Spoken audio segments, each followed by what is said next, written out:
உலகத்திலேயே நீங்கள் காமத்தை தான் கற்பனையில் அனுபவிக்க முடியும். மனதளவிலேயே காமத்தை கற்பனை செய்து அனுபவிக்க முடியுமா, முடியாதா? இப்போ இந்த ஜாதி ஆதிக்கம் இல்லை வந்துட்டு ஜாதியை பார்க்குறவங்க எல்லாமே வந்துட்டு இந்த சனி உச்சமாக இருக்கவங்க தான். உச்சம் மட்டும் இல்லை, ஆட்சி ரெண்டும் வக்ரம். பையன் அப்பங்கிட்ட கேட்குறான், என்னப்பா உங்கள் பொண்டாட்டி வழிபோக்கனோட லவ்ல போயிட்டாலே நீங்கள் கேட்காம இருக்கிறீன்னா மகனே, உன் தாயும் அவனை விரும்புகிறாள், அவனும் உன் தாயை விரும்புகிறான், இடையில் நான் எப்படி தடுக்க முடியும்? 2 ஆண்டுகளுக்கு முன்பு வரையிலும் இந்தியாவில் திருமணமான ஒரு பெண் திருமணம் கடந்த இன்னொரு ஆணோடு உறவு வைத்துக் கொண்டால் அந்த ஆணை தான் தண்டித்துக் கொண்டிருந்தது. நீ திருமணம் என்ற பெயரில் ஒரு பெண்ணை வந்து காசு கொடுத்து அந்த உடம்ப வாங்கல, அந்த மனசை வாங்கல.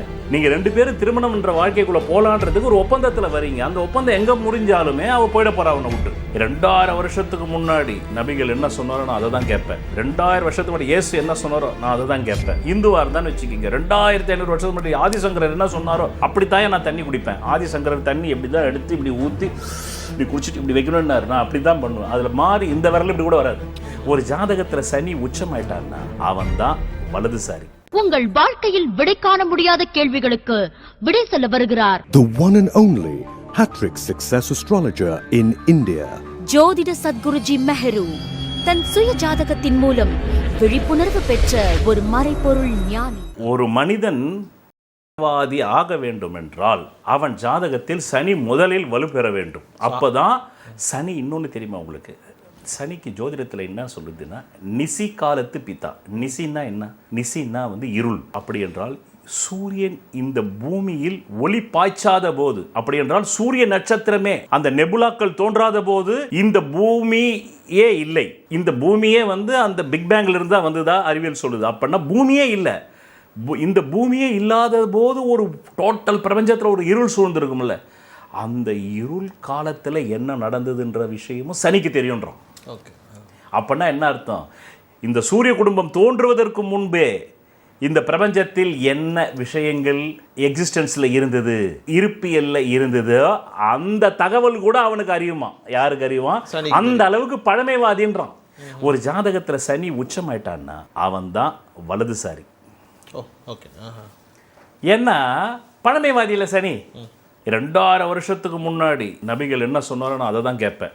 2000 வருஷத்துக்கு முன்னாடி இயேசு என்ன சொன்னாரோ நான் அதை தான் கேட்பேன். இந்துவா இருந்தான்னு வச்சுக்கோங்க, 2500 வருஷத்துக்கு முன்னாடி ஆதிசங்கரர் என்ன சொன்னாரோ அப்படித்தான் நான் தண்ணி குடிப்பேன். ஆதிசங்கரர் தண்ணி எப்படி தான் எடுத்து இப்படி ஊற்றி இப்படி குடிச்சிட்டு இப்படி வைக்கணும்னாரு, நான் அப்படி தான் பண்ணுவேன். அதில் மாறி இந்த விரல் இப்படி கூட வராது.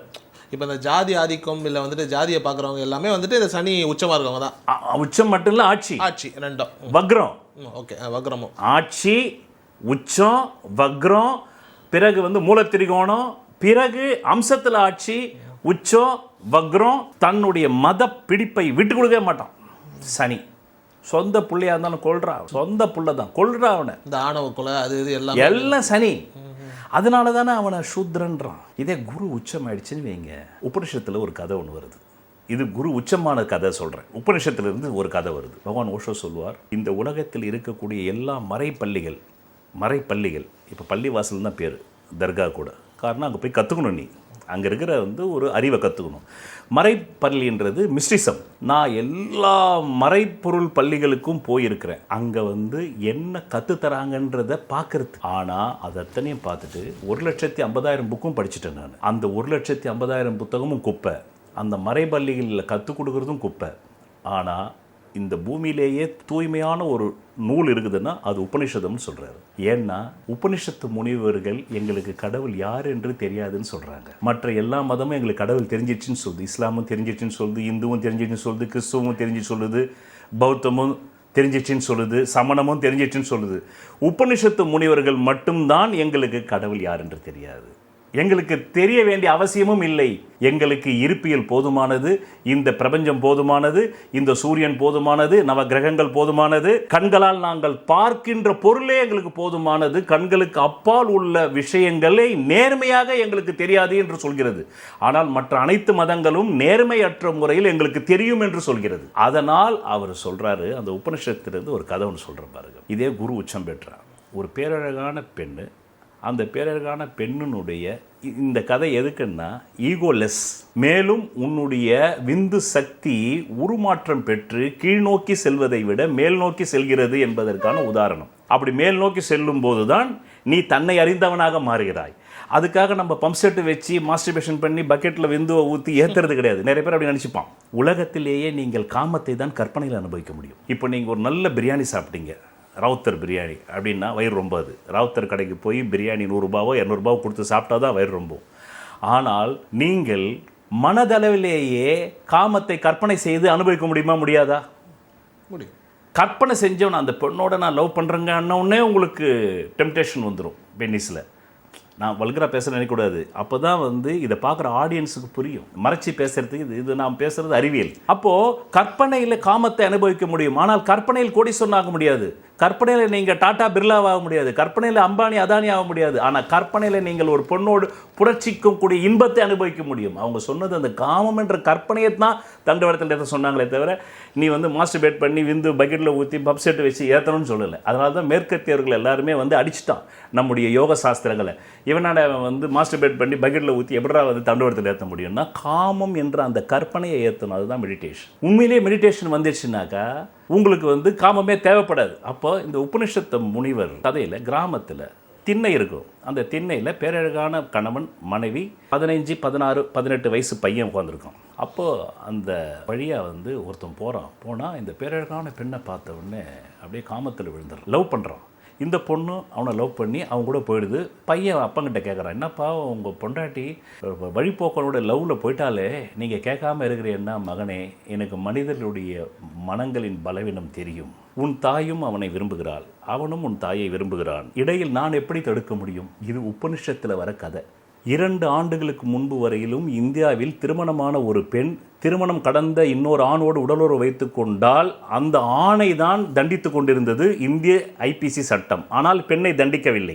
இதே தான் 1931 பிறந்த பகவான் ஓஷோ 20 ஆண்டுகளில் 21 வயசில் அவர் வந்து 41, 51 ஞானம் பெற்று 55வது வயசில் 52 1953 உபன்யாசம் பண்ணிக்கிட்டு இருக்காரு இந்தியாவில். இதே சுப்ரீம் கோர்ட் இன்னைக்கு எதுக்கு தடை விதிக்கப்பட்டிருக்கிறதோ, திருமணம் ஆகியிருந்தாலும் நீ ஒரு பொண்ணை விலை கொடுத்து வாங்கலை, நீ ஒரு கல்யாண ஒரு பொருளை நீங்கள் விலை கொடுத்து வாங்கினாக்கா அதுக்கு உயிர் கிடையாது.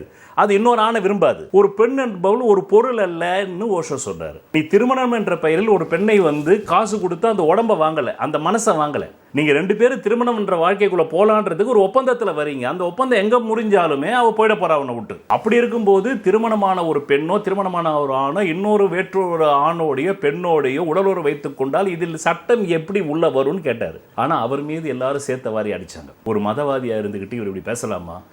இவர் வந்து ஒரு குருன்னு சொல்கிறாரு, ஆன்மீக குருன்றாரு.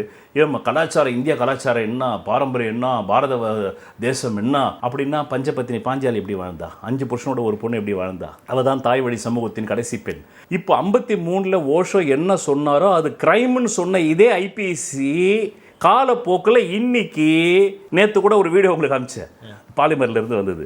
ஆமாம். அப்போ அதில் வந்து மதுரை கோர்ட் என்ன சொல்லுதுன்னா, திருமணத்துக்கு முன்னாடி ஒரு பெண் உடலுறவு வச்சுக்கிட்டாலோ ஒரு ஆண் உடலுறவு வச்சுக்கிட்டாலோ சம்மதத்தோட அதை பாலியல் வழக்காக கொண்டு வரக்கூடாது.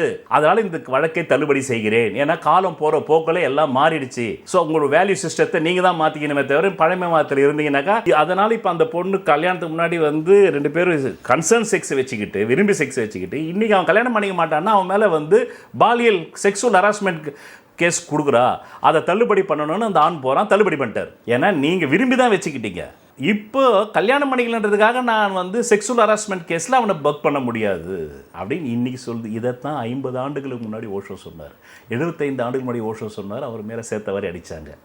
அதுதான் வந்து உலகத்தில் 3 விதமான மனிதர்கள் பிறக்கிறார்கள். அடுத்த நூற்றாண்டுக்கு இந்த சமூகத்துக்கு என்ன தேவையோ அதை இந்த நூற்றாண்டில் சொல்பவன், தன்னை அறிந்தவன், அவன் தான் பெரிய மனிதன். அந்த காலம்னா அந்த அன்னைக்கு என்ன அறிவு மக்களிடம் இருக்குதோ அந்த அறிவு இருக்கிறவன் 9 to 5 ஜாப்பு செய்கிறவன். அந்த சமகால அறிவும் இல்லாதவன் பைத்தியக்காரன். ஓஷோ போன்ற மனிதர்கள், சாக்ரட்டிஸ் போன்ற மனிதர்கள் எல்லாம் காலத்துக்கு முன் தோன்றிவிட்டார்கள். அதுதான் அவங்களுடைய பிரச்சனை. பாருங்க, 1950 ஓஷோ சொன்னது தானே நீ சுப்ரீம் கோர்ட் ஒத்துக்குச்சு. அப்போ இந்த 75 வருஷத்துக்கு முன்னாடியே ஓஷோ விஷன் பண்ணியிருக்காருல்ல, திருமணம் கடந்த உறவில் ஒரு ஆணும் பெண்ணும் இருந்தால் அது என்னடா குற்றம்? அதுனா டேமேஜ் ப்ராப்பர்ட்டி. அது என்ன டேமேஜ் சயின்டிஃபிக்காக அது டேமேஜ் ப்ராப்பர்ட்டின்னு சொல்ல முடியுமா? நீ அதை சொல்ல முடியாது. இது ஒரு மனம், இது ஒரு உணர்வு. அவளுக்கு அந்த உணர்வு வருது, அவருக்கு அந்த உணர்வு வருது. அப்போ நீ ஒரு பொண்ணை என்ன விலை கொடுத்து வாங்கிடுறியா? இல்லை ஒரு பெண் ஒரு ஆணை விலை கொடுத்து வாங்கிடுறாளா? இல்லை. இன்னைக்கு தமிழ்நாட்டில் சுப்ரீம் கோர்ட் சொல்லிடுச்சு 2 வருஷத்துக்கு முன்னாடி இந்தியாவில். ஆனால் 50லேயே அவர் சொன்னார்ல, அதனால தான் ஓஷோ பெரிய மனிதனாக இருக்காரு. சார் இப்போ இப்படி இருக்கும்போது சார், இப்போ இந்த இஸ்லாமியர்கள் எல்லாம் வந்துட்டு அப்படிங்கிற அந்த ஒரு நிலை ஒன்று வந்துகிட்டே இருக்குல்ல, இதனுடைய காரணம் என்ன? இப்போ நீங்கள் வந்துட்டு ராகு தான் இஸ்லாமியர்கள் அப்படின்னீங்க, ஆனால் சனி உச்சம் ஆட்சி திருகோணம் இப்படிலாம் சொன்னீங்க. அப்போது இது எப்படி நம்ம தொடர்புப்படுத்துறது? கரெக்ட். நான் சொல்கிறது நீங்கள் சரியாக புரிந்து கொள்ளவில்லை. இஸ்லாமியர்கள் மட்டும் தீவிரவாதி இல்லை. பாபர் மசூதியை இடித்த RSSஐ சார்ந்த அன்பர்களும் தான். மகாபாரதம், ராமாயணம், அந்த மகாபாரத போரிலே 166 கோடி பேர் இறந்ததாக சொல்லுது. எவ்வளோ? 166 crores, 166 கோடி பேர் இழந்திருக்கிறார்கள். இத்தனைக்கும் இதுவாது மதத்தின் பெயரால் தீவிரவாதம் வருது. அதாவது இஸ்லாமியர்களுடைய கொள்கை, அதாவது பாகிஸ்தான் பிரிவினை, அந்த பிரச்சனை தான் இங்கே ஓடிக்கிட்டு இருக்கு. ஆமாம். ஆனால் சொந்த பெரியப்பா சித்தப்பா பசங்க அடிச்சுக்கிட்டாங்களே மகாபாரதத்தில், அதுக்கு என்ன சொல்லுவீங்க? அப்போ அது தீவிரவாதம் இல்லையா? அதுக்கு கடவுளின் அவதாரமான கண்ணனே தலைமை ஏற்கலையா? அந்த போருக்கு தலைமை ஏற்கலையா? ஆனால் நீங்கள் ChatGPTயில் போட்டு பார்த்தீங்கன்னாக்கா மகாபாரதம் நடந்ததற்கான விஞ்ஞான ரீதியான காரணங்கள் இல்லை, இது ஒரு மத நம்பிக்கையாக இந்துக்கள் கடைப்பிடிக்கிறார்கள் தான் சொல்லுது. ஆனால் நான் என்ன சொல்ல வரேன், அதே ChatGPTயில் போய் நீங்கள் இப்படி போடுங்க, வரலாறு 100% உண்மையானு போடுங்க. நான் இதெல்லாம் போட்டு எடுத்தேன் இந்த ஷூட்டிங்காக. நான் கடந்த 5 நாள் ஹோம்ஒர்க்கில் இருந்து தெரியும் உங்களுக்கு. நான் போட்டு எடுத்தேன். ChatGPT என்ன சொல்லுது? வரலாறு 100% துல்லிதம் இல்லைன்னு சொல்லுது. அதை எப்படி துல்லிதமாக்க முடியும்? இப்போ நான் கேட்குறேன் உங்களை, நம்ம 2 பேர் உட்காந்து பேசுகிறோம். இப்போ ஒரு விண்கல் மோதிடுச்சு. இப்போ டைனோசர் காலத்துக்கு முன்னாடி என்ன இருந்ததுன்றது வரலாறுக்கு தெரியாது. ஏன்னா டைனோசர்ன்ற மிகப்பெரிய ராட்சச உருவமே அழிஞ்சு போகிற அளவுக்கு ஒரு சேதாரம் வந்துருக்குதுன்னா, அப்போ டைனோசர் வாழ்ந்த காலத்தில் எப்படி இருக்குதுன்றது வரலாறுக்கு என்ன தெரியும்? தெரியாது. அதனால தான் ChatGPT ரொம்ப அழகாக சொல்லுது, வரலாறு என்பது 100% துல்லிதம் அல்ல. கிடைக்கப்பட்ட ஆதாரங்கள், கிடைக்கப்பட்ட தொல்லியல் பொருட்களை வைத்துதான் வரலாறு கட்டமைக்கப்படுகிறது. 1000 வருஷம் கழிச்சு வேற ஒன்று கிடைக்கலாம். மகாபாரத காலத்தில் பயன்படுத்தப்பட்ட உலோகம் இன்னிலிருந்து 1000 வருடங்களுக்கு கழிச்சு கிடைக்கலாம். இப்போ நாம 2 பேர் பேசிக்கிட்டு இருக்கோம், டைனோசர் காலத்தில் மோதின மாதிரி ஒரு விண்கல் இப்போ இந்த கணத்தில் மோது கம்ப்ளீட்டாக முடிஞ்சு போச்சு, இந்த ஆஃபீஸே இல்லை. பிறகு 400 பில்லியன் கோடி ஆண்டுகள் கழிச்சு மீண்டும் பூமி வருது. அப்போ நம்மளும் அஷ்ரஃப் என்ன பேசணுன்றதுக்கு வரலாறு தெரியுமா? நாம் இன்னைக்கு எதுக்காக இங்கே அசம்பிள் ஆனோம், எந்தெந்த கேள்விகளுக்கான நாம் விடையை மக்கள்கிட்ட கொண்டு போகணுன்றதுக்காக உட்காந்தோம், நாம் இதில் எவ்வளோ பதிவு பண்ணப்பட்டிருக்குது இந்த கேமராவில்ன்றது எல்லாமே அழிஞ்சு போயிடும். பிறகு எத்தனையோ 1000 கோடி ஆண்டுகள், பில்லியன் ஆண்டுகள் கழிச்சு மீண்டும் சூரிய நெபுலா வெடிப்புகள் மீண்டும் பூமி உருவாகலாம். மீண்டும் ஒரு சமூக நாகரிகம் வரும்போது அஷ்ரஃபும் ஜோதிட சத்குருஜி மேருவும் செய்த கான்வர்சேஷன் மக்களுக்கு தெரிய வாய்ப்பு எப்படி இல்லையோ அப்படித்தான் மகாபாரதம் நிச்சயம் நடந்திருக்கிறது. அதில் எந்த விதமான டவுட்டுமே வேண்டாம். அதே மனிதர்கள் மீண்டும் பிறந்ததால் தான் அந்த ஞாபகம் இருக்கிறது. அதனால் அறிவியலுக்கு பகவான் ஓஷோ சொல்வார், அறிவியலுக்கு ஒரு எல்லை உண்டுன்னு. ஆனால் அறிவியலுக்கு ஒரு எல்லை உண்டு என்பதை பகவான் ஓஷோ சொல்வதற்கு முன்பே ஜோதிடம் சொல்லிவிட்டது. இல்லை என்ன, நாங்கள் ஒரு ஜாதகத்தை எடுத்து கடந்த காலத்தில் 10 விஷயம் கேட்குறோம். இப்போ உங்களுக்கு கூட நான் ஜாதகம் பார்த்துருக்கேன். உங்களுடைய கடந்த காலத்தில் நான் 5 விஷயம் சரியாக சொல்லணும் இல்லையா? நீங்களே ஆச்சரியப்பட்டீங்க. அப்போ இதே மாதிரி தான் 5 விஷயம் நாங்கள் சரியாக சொல்கிறோம், அடுத்த 5 விஷயம் எதிர்காலத்தில் நடக்குது. அப்போ அதுக்கு ஒரு சயின்ஸ் இருக்குது இல்லை? அந்த சயின்ஸு இன்னும் சயின்ஸ் அறியவில்லை. அதனால தான் 3 விதமான சயின்ஸ் இருக்குது. ஒன்று அறிந்தவை, இன்னொன்று அறிந்து கொண்டிருப்பவை, இன்னொன்று என்றைக்குமே அறியாதவை. அதுதான் ஜாஸ்தி. இந்த சயின்ஸுக்கான வளர்ச்சியே கடந்த 500 ஆண்டுகள் தான். டெலஸ்கோப்பை கண்டுபிடிச்ச அப்புறம் தான் இவ்வளோ வளர்ச்சி. ஆனால் இந்த ஜோதிஷம் யுகமாக இருந்திருக்கு. அதனால தான் ஓஷோ ஜோசியத்தை பற்றி ஒரு புக்கு பேசியிருக்காரு. அந்த புத்தகத்தின் பெயர் ஹிடன் மிஸ்ட்ரீஸ், தமிழில் மறைந்திருக்கும் உண்மைகள். அவர் சொல்கிறாரு, நாம் நினைத்து கொண்டிருக்கிறோம் ஜோதிடம் என்பது இனிமேல் வளர்ச்சி பெற வேண்டிய ஒரு கலை என்று. கிடையாது. பல மாபெரும் சமூகங்களில், வளர்ச்சி பெற்ற சமூகங்களில் இந்த ஜோதிடம் உச்சத்தை தொட்டிருந்தது.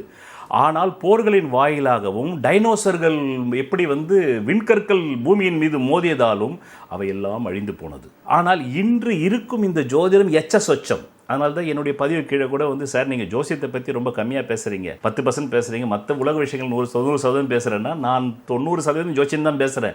ஆனால் நீங்கள் நினைக்கிற ஜோசியம் நான் பேசல. அதுதான் ஓஷோ சொல்லுவார், கடைத்தெருவில் அமர்ந்து கொண்டு 1000 ரூபாய் வாங்கி கொண்டு உங்கள் எதிர்காலத்தை சொல்லும் ஜோதிடனுக்கு நான் ஆதரவாக பேசவில்லை. அதான் அவர் சொல்லுவார், 99% ஜோதிடர்களுக்கு ஜோதிடம் என்றால் என்னவென்றே தெரியாதுன்றார் அந்த புத்தகத்தில். அவர்கள் சரடித்திருக்கிறார்கள். they are just bluffing என்றார். bluffingனா சரடு திரிக்கிறது, கயிறு திரிக்கிறது. they are just bluffing.